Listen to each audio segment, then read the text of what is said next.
ANC President Cyril Ramaphosa concluded his two-day testimony as head of the party before the State Capture Commission of Inquiry into State Capture a short while ago, saying there must be more protection for whistleblowers in the country.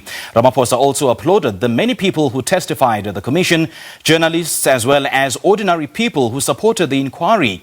Earlier, he expressed regret over delays in investigating allegations into state capture. But for more on this, we are joined by SABC News Political Editor Mzwandile Mbeje, who joins us now on the line. Mzwandile, very good evening to you. Thank you so much for joining us and warm welcome to Full View. Any groundbreaking and earth-shattering testimony in day two of the President's appearance at the Commission? Well, a very good evening to you and the viewers. Indeed, it's been a long 2 days. The President sitting at the State Capture Commission, accounting as the President of the ANC, being asked certain questions. But I can tell you there isn't really a lot in terms of the explosive information that perhaps people were expecting. But, you know, today, the second day, there was somehow a bit of explanation on the issues around Cr17, for example. You remember it's been a lot of talk around how he was funded, how much he was funded. In fact, the Commission got to use that opportunity today to really find out what went on insofar as Cr17 Campaign is concerned. He went as far as to say he actually does not know that the money was up to 1 billion, as many people have been saying. Actually saying the money was, as far as he was concerned, was around 300 million. And he did indicate that the campaign managers had made it clear that he would not know the workings of the campaign itself. Let's take a listen, Simpiwe, to hear him exactly when he speaks about that issue. There was nothing sinister, I must say, about the Cr17 campaign, nothing underhand. People always say and fear that those who gave money wanted something in return. I would never allow that. And I would also say, and because I don't know, that to me is a safeguard. You know how much so-and-so gave and all that, because they kept it away from me. I should say, so that I should never be seen to be economic with the truth. Some of the people who gave money, I got to know, because some of them would tell me that I have given money, and how much they've given, I don't know. So I should never be heard to be saying I don't know all. Some of them I know, but I would say the majority, I don't know. Well, Zwa, we just heard the President, sharing his side of the story with regards to the Cr17 debacle. And it raises so many questions as to why the Cr17 documents were sealed in the first place. Now, he also talked about the Bosasa debacle as well. And he said that the ANC knew that accepting donations from Bosasa was wrong, but they went on and accepted it. And I suppose then it highlights the organizational disintegration of the party and of certain individuals, isn't it? In fact, very interesting when you speak about Bosasa, Simpiwe, because he himself, when he was campaigning to be a presidential candidate for the ANC, he actually received money from Bosasa himself. So the commission also used the opportunity to try and find out if he knew that there were wrongdoings that was done by this company, Bosasa. And again, this is how he responded to the question around Bosasa.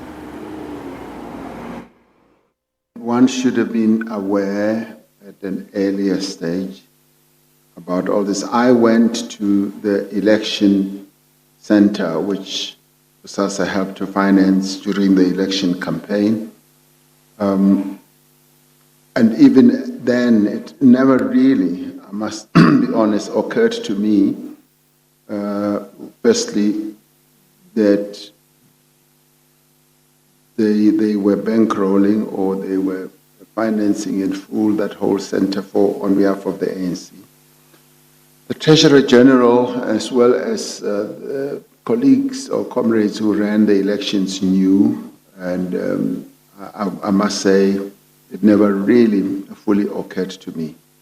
So with hindsight, and as they say, the hindsight is an exact science, one would say we should have been more alert, particularly to those reports that had emerged a lot earlier, because during the course of all this, I mean, there was almost like a 9-year, 10-year period after they had occurred, according to my own recollection.